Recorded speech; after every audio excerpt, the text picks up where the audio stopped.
BPJS Kesehatan berstatus nonaktif memicu kekhawatiran serius, terutama bagi pasien penyakit kronis. Komunitas pasien cuci darah Indonesia menilai kebijakan ini berisiko mengancam nyawa pasien. Lebih lengkap soal ini kita akan bahas bersama Ketua KPCDI Tony Samusir di studio dan Direktur Utama BPJS Kesehatan Ali Gufron Mukti melalui sambungan daring. Selamat siang Pak Gufron dan Bang Tony. Selamat siang Lintang. Selamat siang Mbak Lintang, selamat siang Prof. Mas Tony. Prof, selamat siang. Baik, Selamat siang.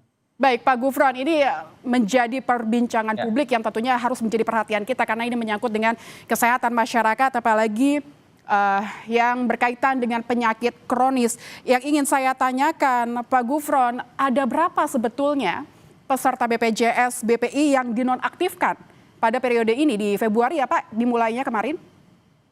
Pertama, saya koreksi dulu kesalahan persepsi bahwa yang berhak apakah seseorang masih PBI atau non PBI sudah nggak memenuhi syarat itu bukan BPJS ya, bukan BPJS. Jadi ada kementerian yang bertanggung jawab dan melakukan apakah seseorang itu masih menjadi peserta PBI atau bukan, itu yang jelas bukan BPJS. Itu pertama dulu. Nah, berapa jumlahnya? Itu bisa lebih dari 10 juta, ya. Gitu, Pak Lil. Baik, berarti siapa yang bertanggung jawab Pak Gufron ini atas data-data ini?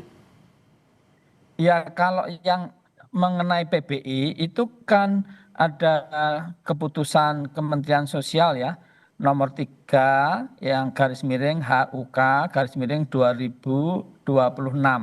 Itu berlaku 1 Februari 2026.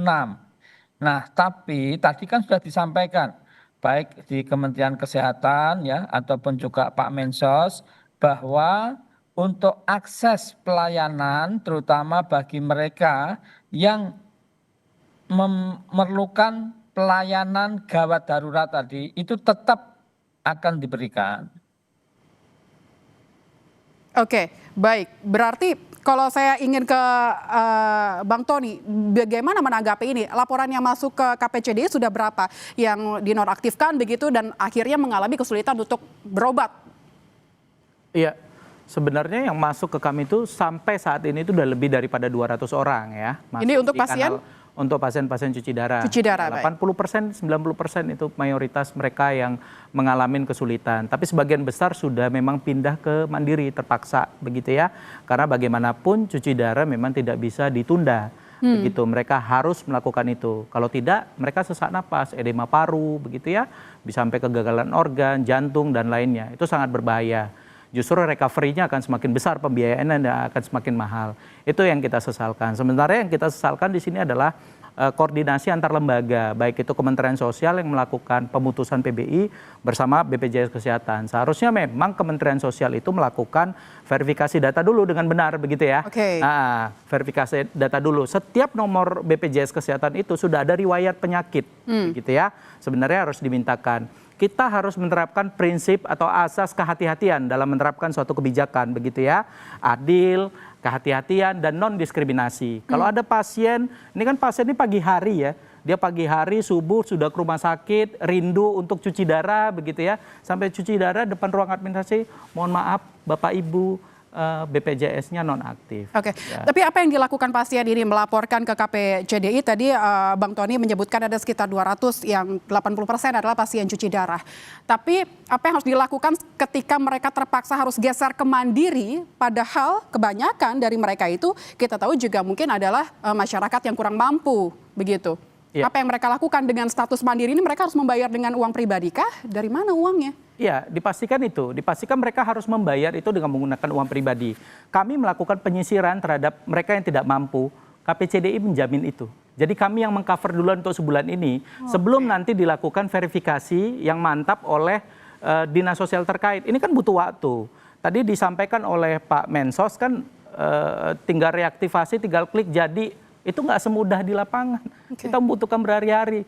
Ya, anggota kita sampai hari ini aja belum terdaftar sebagai PBI sehingga kita harus memberikan sejumlah uang, membayarkan kepesertaan mereka menjadi mandiri. Yang penting bagi kami, penyelamatan nyawa dulu. Kalau administrasi kan bisa menunggu, gagal ginjal kan nggak bisa menunggu. Mereka harus tetap melakukan cuci darah. Itu yang kami lakukan. Baik, Pak Gufron, ini menanggapi dari Bang Tony dari KPCDI. Tadi apalagi ada tanggapan dari Mensos menyebut bahwa dilayani saja terlebih dahulu, nanti administrasinya menyusul. Bagaimana jaminan BPJS ini akan menindak dengan tepat atau sesuai dengan arahan Mensos dan kegelisahan dari pasien, Pak Gufron? Ya, setuju sekali dengan Pak Tony ya. Jadi BPJS ini didirikan ya, kebetulan saya sebagai ketua tim persiapan BPJS ya, untuk meningkatkan akses pelayanan bagi mereka yang membutuhkan tanpa kesulitan keuangan. Jadi ini sangat sepakat, jadi harus dalam waktu katakanlah sebulan ini gitu untuk tidak, kalaupun dia diputus ya, tidak masuk lagi karena Kementerian Sosial kan melakukan validasi ya, apakah mereka masih berhak menerima PBI atau tidak. Nah, itu sekali lagi bukan BPJS, tadi Pak Tony sudah menjelaskan juga ya.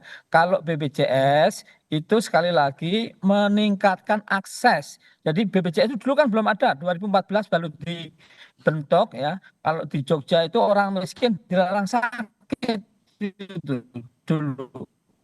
Sekarang ya paling tidak menurut Dirut BPSal menjadi peserta aktif.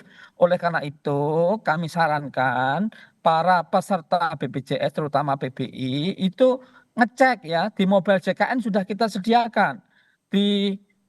Kita bisa juga WA di 08118105 bisa juga di WA begitu. Baik, Pak, ini yang saya tadi baca adalah reaktivasi yang mungkin bisa juga dilakukan oleh para pasien dengan ada kriteria-kriteria tertentu yang diterapkan begitu. Ada terbukti miskin atau rentan miskin, ada verifikasi lapangan serta mengidap penyakit kronis. Ada verifikasi lapangan di sini, Pak. Ini membutuhkan waktu, sedangkan pasien-pasien cuci darah ini harus segera dan sudah terjadwal. Bagaimana ini, Pak? Iya, itu kan istilahnya ke depan saya kira udah ditanganin lah. Itu yang lalu ya, artinya yang lapor-lapor tadi sampai 200 orang itu belum keseluruhan itu tadi sekitar 10 juta lebih ya. Jadi sekarang ini koordinasinya lebih bagus lah gitu. Jadi saya kira nanti tidak menjadi masalah karena akan ditanganin itu. Kalau memang dia ya tadi ya sementara harus bayar sendiri karena dia dianggap mampu karena desilnya itu 6 ke atas ya terselesaikan juga kan tadi akhirnya gitu. Oke, berarti verifikasi data ini menjadi sangat penting begitu Pak Gufron, seharusnya ya? Betul, tapi sekali lagi bukan BPJS ya, seseorang itu berhak menerima bantuan iuran PBI atau bukan BPJS, itu orang salah kira gitu. Ya, berarti poinnya adalah verifikasi data ini ada di Kemensos begitu ya Pak. Saya akan ke Bang Tony, bagaimana menanggapi ini Pak? Apa yang ingin disampaikan? Di sini ada BPJS, mungkin juga pemegang data adalah Kemensos begitu. Apa yang ingin disampaikan pertitipan dari teman-teman pasien juga yang mungkin mereka juga tidak punya banyak waktu ya untuk bertahan begitu? Ya, sebenarnya kejadian ini bukan hal baru ya, itu harus dicatat. Sejak 2019 KPCDI punya histori juga pemerintah melakukan pemutusan PBI bagi pasien-pasien gagal ginjal begitu ya, mengalami cuci darah. Itu juga sudah kejadian 2019. Nah, dari sini sebenarnya kita belajar koordinasi antar lembaga itu penting. BPJS itu pemegang data yang cukup besar, bahkan riwayat penyakit. Ya, riwayat penyakit saya, kapan saya terakhir untuk berobat, itu sudah ada. Sebenarnya Kemensos itu tinggal minta ke BPJS, ini data yang mau saya putus ini riwayat penyakitnya gimana, begitu. Kan harusnya ada tenggang waktu, begitu ya. Kalau pasien gagal ginjal itu, yang cuci darah ya, itu sudah pasti per 2 hari mereka akan rutin ke rumah sakit untuk melakukan pengobatan. Otomatis di sana akan dilakukan verifikasi oleh rumah sakit. Pernyataan Pak Mensos bahwa layanin saja dulu, begitu ya. Layanin saja dulu. Nanti kita akan melakukan pembayaran. Ingat ya, bahwa rumah sakit itu membutuhkan kepastian hukum ya terkait dengan pembiayaan. Betul. Ya, saya mau tanya, tutup aja kalau rumah sakitnya kalau nggak mau pelayanan. Ya itu RSCM kemarin banyak kok yang pulang kok pasiennya. Siapa yang mau nanggung pembayarannya setelah itu ya, kalau mau kepastian nutup. hukumnya Itu tidak rumah ada. sakit pemerintah pusat loh. Ya rumah sakit nasional loh. Juga terdampak juga. Ya karena itu tadi rumah sakit butuh cash flow dan butuh kepastian hukum terkait dengan pembiayaan. Begitu. Jadi harapan kami begini. Kemensos hati-hati dalam menerapkan kebijakan ini. Jelas BPJS jadi tameng di sini kan, yang dipukuli masyarakat ini BPJS sekarang. Karena tadi namanya gini Prof, BPJS, PBI, ada BPJS ya, berarti semua salahnya BPJS. Sebenarnya kita mau meluruskan juga bahwa BPJS ini penyelenggara kebijakan, begitu ya. Mereka penyelenggara kebijakan yang ngikutin semua peraturan yang ada, baik itu antar lembaga, begitu ya. Nah, di sini Kemensosnya tenang-tenang saja, begitu ya. Kemensos yang harus kita kritik habis-habisan, karena saya marah, saya sedih, dan ini perilaku yang tidak manusiawi. Orang yang mau berobat, menyelamatkan nyawa, menyambungnya justru diputus. Untuk itu Kemensos harus hati-hati. Ya, minta ke BPJS, riwayat penyakitnya ini apa? Begitu ya. Setelah itu kasih notifikasi. Nggak ada orang cuci darah itu mau jadi kaya, nggak ada, udah cuci darah masalahnya. Oke, yang jadi pertanyaan besar juga sebenarnya seperti apa filterisasinya kemarin sehingga yang aktif ini menjadi nonaktif begitu kan? Verifikasinya seperti apa di Kemensos ini, dan mungkin apa yang kapan sebenarnya yang harus segera dilakukan ini, mungkin apa namanya pertemuan begitu ya, Pak Gufron. Mungkin bisa dijelaskan apakah sudah ada upaya pertemuan untuk berdiskusi terkait dengan ini Pak, dari Kemenkes, Kemensos, dan BPJS, Pak Gufron? Iya, tentu ada ya. Tetapi tadi Pak Tony kan banyak istilahnya tanyakan kepada Kemensos ya. Tentu tidak elok kalau ditanyakan kepada BPJS. Yang jelas BPJS itu selalu mencoba untuk mempermudah akses gitu. Itu untuk diketahui aja. Ya, jadi kita tidak ingin juga untuk mereka yang katakanlah harus mendapatkan layanan emergency tidak mendapatkan, dan BPJS itu bukan atasannya rumah sakit ya, bukan ya. Jadi ini harus diketahui ya. Jadi sekali lagi kalau ditanyakan apa sudah ada pertemuan? Iya, pertemuan sudah, tetapi saya kira benar sekali Pak Tony tadi, harusnya ini tidak terjadilah kayak gitu. Tapi saya kira ke depan, artinya itu beberapa hari ke depan akan menjadi lebih baik lagi. Hasil dari pertemuan terakhir kemarin seperti apa Pak? Mungkin boleh sedikit? Belum, ya kan nanti secara Kapan teknis kira-kira itu kan Pak? baru kebijakannya. Teknis besok Senin, ini kan baru Jumat. Oh, Ya, berarti hari jadi Senin, Sabtu, Minggu, Senin ya. hari Senin akan ada duduk bersama Ada begitu ya Pak? pertemuan Kita teknis. akan kawal ya. Pertemuan. Ya, siap, Pak silakan. Gufron seperti Baru apa? teknis ya. Baik. Pertemuan teknis.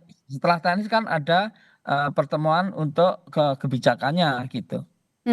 Baik ya, karena ini kepentingan untuk nyawa masyarakat kita Pak, apalagi dengan penyakit kronis yang berkejaran dengan waktu, mereka harus mendapatkan fasilitas kesehatan yang harus segera dibutuhkan begitu.